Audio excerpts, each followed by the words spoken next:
Assalamualaikum warahmatullahi wabarakatuh. Bertemu lagi dengan saya di Hana Internet, pusatnya informasi, ilmu pengetahuan, dan juga hiburan. Seperti biasanya, kita akan kembali lagi pada kalian semua dengan segudang spoiler film yang tentunya akan menghibur kalian di waktu senggang kalian. Pada kali ini, saya kembali pada kalian dengan spoiler film mengenai sebuah bencana besar, bumi yang kembali menjadi zaman es. Tanpa berlama-lama lagi, kita langsung saja masuk pada spoiler filmnya. Diawali dengan memperlihatkan benua Antartika, di mana di situ ada pria bernama Jack, ini orangnya, yang mana merupakan seorang klimatologis atau orang yang pelajari tentang iklim jangka panjang, di mana Jack bersama kedua temannya sedang melakukan penelitian dengan mengebor permukaan es untuk mencari tahu apakah di sana ada anomali atau kejadian yang aneh. Namun entah apa yang terjadi, tiba-tiba es sekitar mereka retak yang membuat salah satu teman Jack hampir saja terjatuh ke dasar. Tapi beruntung dia masih bisa diselamatkan.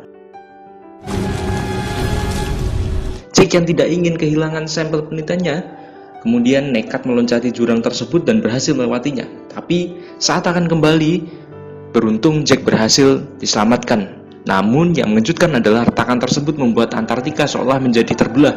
Beberapa hari setelah kejadian tersebut, Jack terlihat sudah bersama para petinggi dunia yang bergabung dalam PBB, di mana di situ dia menjadi pembicara dalam acara pertemuan tersebut. Dan dari hasil penelitiannya, sekaligus kejadian yang tadi menimpa Jack pun menyimpulkan bahwa jika bumi terus mengalami pemanasan global, maka iklim akan mengalami perubahan yang sangat drastis, dan dalam waktu 100 sampai 1000 tahun, maka bumi akan kembali ke zaman es. Beralih ke Jepang, di mana kita akan melihat bukti dari perkataan Jack yang ditandai dengan hujan es batu yang berukuran sebesar kepala tangan manusia, hingga membuat semua orang di sana jatuh dan pingsan, bahkan ada yang mati. Sementara itu, Jack terlihat sedang bersama putra sulungnya yang bernama Sam. Ini dia. Jack mengantarkan putra sulungnya itu ke sebuah bandara, di mana sang putra sulungnya itu akan mengikuti kompetisi akademik. Maka Jack pun mengantarkannya ke bandara itu. Dan pada saat itu, anaknya berpamitan juga. Beralih keluar angkasa, di mana para astronot dikejutkan saat melihat planet bumi nampak diselimuti oleh banyak sekali awan. Dan entah apa yang terjadi, tapi yang pasti itu cukup mengerikan. Sam sendiri terlihat sudah berada di pesawat, di mana di situ dia bersama dua orang temannya yang sama-sama mengikuti kompetisi juga. Dan tiba-tiba semua penumpang dikagetkan saat pesawat mengalami guncangan turbulensi yang kencang akibat melewati titik badai. Seorang profesor dikejutkan dengan tidak berfungsinya pelampung di laut di beberapa titik yang kemungkinan besar disebabkan oleh badai besar yang terjadi. Singkat cerita, Sam dan kedua temannya sudah tiba di New York, di mana mereka bertiga terjebak macet untuk kemudian dikejutkan saat melihat banyak sekali burung-burung yang bermigrasi. Di sisi lain terlihat Jack mendapatkan telepon dari profesor yang tadi yang memberitahukan bahwa teori Jack tentang mencairnya kutub sepertinya tidak akan terjadi dalam kurun waktu 100 atau 1000 tahun, melainkan saat ini juga. Berarti ada kecepatan dari perhitungan Jack. Bukan tanpa alasan, sang profesor mengumumkan bahwa suhu mengalami penurunan sebanyak 13 derajat dan menemukan beberapa pelampungnya yang dipasang di lautan tidak berfungsi. Dan saat esok pagi, lebih tepatnya di Los Angeles, terjadi angin topan yang sangat mengerikan, tepat di tengah kota, yang membuat bangunan di kota hancur dan memakan banyak sekali korban.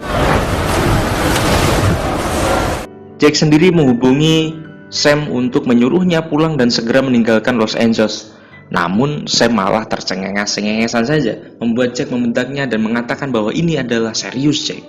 Jack pun menemui wakil presiden untuk memberitahunya bahwa akan terjadi perubahan iklim besar-besaran dan memintanya untuk segera mengevakuasi semua warga Amerika, karena jika tidak dilakukan sekarang, maka semuanya akan terlambat. Namun apa tanggapan beliau? Seperti para politisi lainnya, sang wakil presiden justru menghiraukan peringatan dari Jack tersebut. Di sisi lain, kita akan melihat 3 helikopter militer yang tengah melakukan penerbangan baru saja sampai pada sebuah pusaran awan yang maha dahsyat, di mana suhu di sana sangat rendah, sehingga membuat ketiga helikopter mengalami beku dan jatuh ke permukaan. Dan tidak cukup sampai di situ, saat seorang awak berhasil selamat dan membuka pintu, dia pun seketika membeku, yang menandakan bahwa suhu di titik tersebut sangat-sangatlah ekstrim, melebihi kulkas 3 pintu. Sementara itu, Sam bersama kedua temannya terlihat baru saja sampai di kediaman milik salah satu teman baru mereka, mansion yang bagus.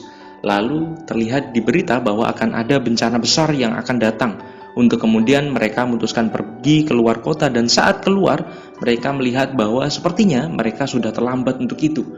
Pada awalnya situasi di sana terlihat cukup kondusif, walaupun air menggenang seluruh kota. Bahkan seorang gelandangan pun masih sempat-sempatnya mengutil sebuah sosis dan masuk ke dalam perpustakaan umum untuk berdatuh, namun beliau diusir oleh satpam dengan alasan bahwa tidak boleh membawa peliharaan ke dalam sana. Sam sendiri mencoba untuk melewati banjir bersama teman-temannya, di mana salah satu teman wanitanya tergores oleh sebuah plat nomor kendaraan untuk menyelamatkan seorang anak dan orang tuanya yang sedang terjebak di dalam mobil. Tanpa mereka sadari, terjadi mega tsunami. Mega tsunami itu tsunami tapi dalam skala yang lebih besar, setinggi setengah patung Liberty, di mana tsunami tersebut menenggelamkan seluruh kota yang membuat semua orang kepanikan. Melihat temannya yang masih di luar, Sam mencoba menjemputnya dan alhasil si teman tersebut resmi jadi beban seperti Sakura Haruno. Tapi beruntung mereka berhasil selamat. Jack sendiri terlihat sedang melakukan kontak dengan profesor yang tadi, di mana Jack mengirim data mengenai badai atau pusaran awan yang tadi kita lihat, dan pusat dari badai tersebut memiliki suhu yang sangat-sangat rendah, sehingga dalam waktu 10 hari planet bumi akan kembali ke zaman es. Scene kembali ke Sam, di mana dia bersama teman-teman dan warga yang selamat, termasuk mas-mas gelandangan tadi yang terlihat aman berada di sana karena ingin memberi kabar kepada Jack, ayahnya. Sam ditemani teman wanita yang beban tadi pun pergi ke lantai bawah, di mana dia akan menggunakan telepon umum, dan terlihat bahwa di lantai bawah sudah tergenang air dengan ketinggian yang cukup lumayan. Namun karena tak ingin membuat khawatir ayahnya, Sam pun nekat menelponnya, di mana Jack memberitahu agar jangan keluar dan tetap berada di dalam karena akan ada badai salju raksasa yang akan membunuh siapa saja. Sebelum menutup teleponnya, Jack pun berjanji akan menjemput Sam karena sebagai ayah yang baik, ia tidak akan membiarkan anaknya begitu saja. Mereka semua yang ada di perpustakaan umum terkejut saat melihat sebuah kapal pesiar yang lewat tanpa dosa di sebelah perpustakaan.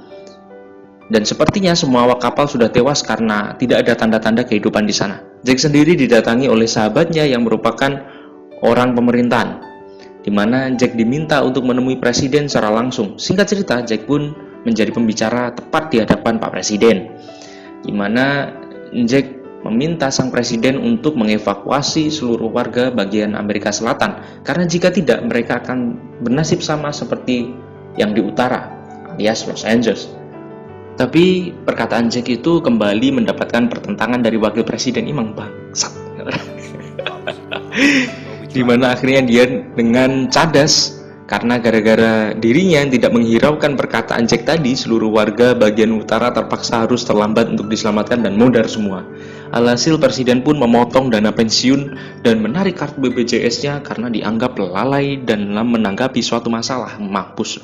Kembali ke Sam dan orang-orang, di mana mereka melihat ada banyak sekali warga yang berbondong-bondong berjalan di luar untuk pergi meninggalkan kota, di mana sang security berpidato bahwasanya kita semua harus mengikuti mereka untuk menuju ke tempat yang lebih aman.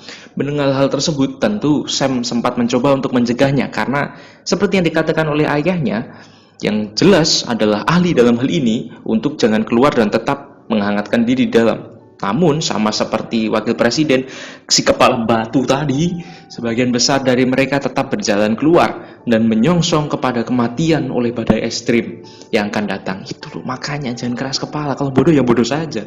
Setelah mereka semua pergi, Sam dan orang-orang yang masih waras pun berkumpul di suatu ruangan yang ada perapiannya, di mana mereka memutuskan untuk mengumpulkan buku sebagai bahan bakar dan mencari makanan untuk mereka bertahan di sana. Di sini sang penjaga perpustakaan mengatakan kalau buku itu adalah warisan peradaban dan seharusnya tidak dibakar.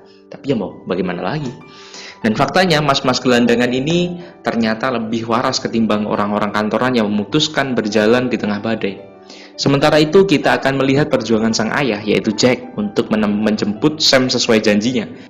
Yang mana seperti yang kita tahu bahwa bagian utara Amerika termasuk Los Angeles tak lama lagi akan menjadi atau terjadi di sana badai raksasa yang seperti yang sudah diungkapkan oleh Jack sendiri, dan itu sangat menjengkelkan. Sementara Sam dan teman-temannya mengangkat diri sambil bersantai, security dan orang-orang lainnya pun yang tidak waras tadi akhirnya mulai merasakan dampak dari keras kepala batu mereka, di mana cuaca semakin memburuk yang membuat sebagian orang tewas akibat ketinginan. Tuh kan, emang kepala batu. Jack bersama kedua temannya akhirnya memutuskan untuk berjalan kaki setelah tahu bahwa treknya sangat mustahil untuk dilalui dengan kendaraan, di mana terjadi insiden saat salah seorang temannya terperosok ke dalam sebuah lubang, yang mana ternyata mereka berjalan di atas sebuah gedung dengan atap yang terbuat dari kaca. Jadi salju itu sudah menutupi sampai setinggi gedung. Teman itu terselamatkan oleh sebuah tali yang saling mengikat satu sama lain. Akhirnya teman Jack tersebut memotong talinya karena tidak ingin mereka semua jatuh ikut bersama dirinya. Tuh pas adegan ini kasihan, sumpah saya terharu sekali. Di mana teman Sam yang wanita tadi tiba-tiba mengalami demam tinggi akibat infeksi dari luka gores plat nomor yang dialaminya tadi. Tuh kan, beban bener. Untuk itu, Sam dan kedua temannya memutuskan untuk pergi keluar dan masuk ke dalam kapal berharap ada obat-obatan dan makanan di sana. Sementara itu, para astronot melihat bahwa planet bumi nampak sudah diselimuti oleh badai super dahsyat, di mana mereka memprediksikan bahwa badai tersebut akan menghantam kota Los Angeles dalam beberapa menit ke depan. Dan seperti yang kita tahu, Sam dan kedua temannya baru saja keluar untuk masuk ke dalam kapal sehingga mereka harus dengan cepat melakukannya jika tidak ingin tewas akibat badai tersebut. Dan setelah berhasil menemukan makanan dan obat-obatan, tak diduga muncul beberapa serigala yang kelaparan, di mana Sam dan kedua temannya harus berjuang untuk bisa lolos dari kejaran sang serigala GGS tersebut. Sementara itu, Jack dan satu orang temannya yang pingsan juga harus berjuang untuk menghindari ancaman badai yang sudah datang, di mana dia melihat bendera mulai berhenti berkibar dan membeku, layaknya es kulkas. Setelah berhasil menipu para GGS tersebut, Sam pun langsung kembali ke perpustakaan, di mana salah satu kawannya tadi yang sempat tergigit oleh serigala dan harus dibawa menjauh agar bisa selamat dari terjangan badai tersebut. Dari kejauhan kita bisa melihat bahwa badai tersebut mulai mendekat, yang mana gedung-gedung di sekitar sudah mulai membeku sehingga Sam harus secepatnya masuk ke dalam. Saat sudah masuk, dengan cepat mereka menutup pintu dan membakar buku lebih banyak agar suhu tidak merambat ke dalam. Beberapa saat setelah kejadian itu, sahabat Jack pun akhirnya sadar dan mereka berdua selamat dengan perapian yang sudah dibuat oleh Jack. Dan setelah badai reda, Jack pun melanjutkan perjalanan, di mana mereka berdua menemukan banyak sekali rombongan jasad manusia membeku, termasuk si security keras kepala tadi. Dan sepanjang jalan mereka berdua melihat pemandangan yang sangat indah, di mana ada kapal karam yang membeku dan Liberty yang menjadi es, dan kota Los Angeles yang nampak seperti Ice Age. Dan sesuai lokasi yang sudah saya katakan tadi, Jack dan sahabatnya akhirnya menemukan Sam dan kawan-kawan yang masih dalam keadaan hidup. Berkat perapian yang mereka buat tak lama, datanglah tim evakuasi menggunakan helikopter, di mana mereka melihat bahwa masih ada orang-orang yang selamat dan berhasil bertahan dengan cara berdiam diri di gedung dan melakukan hal yang sama yang seperti Sam lakukan. Terakhir, astronot dikejutkan saat melihat planet bumi begitu bersih dan bening, yang menandakan bahwa udaranya sangat bersih.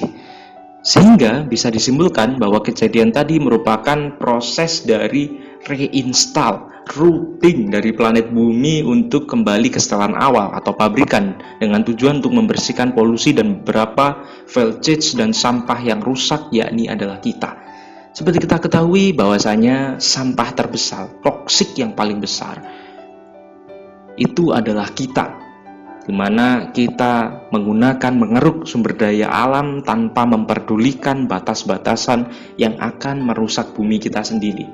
Ya, mungkin cukup sekian. Semoga kalian mendapatkan manfaat dari film ini dan terhibur. Dari saya, Assalamualaikum warahmatullahi wabarakatuh.